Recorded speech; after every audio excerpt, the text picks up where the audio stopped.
Ο εθελοντισμός του Δήμου Ηρακλείου Αττικής σας απλώνει το χέρι και σας ζητάει να βοηθήσουμε όλοι μαζί τους συνανθρώπους μας.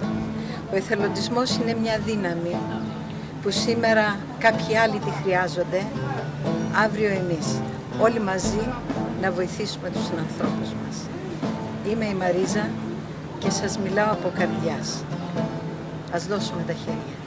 Οι εθελοντές του Δήμου Ηρακλείου Αττικής, αφουγκραζόμενοι την ευθύνη για βοήθεια στον συνάνθρωπο, δρούν εκεί όπου υπάρχει ανάγκη.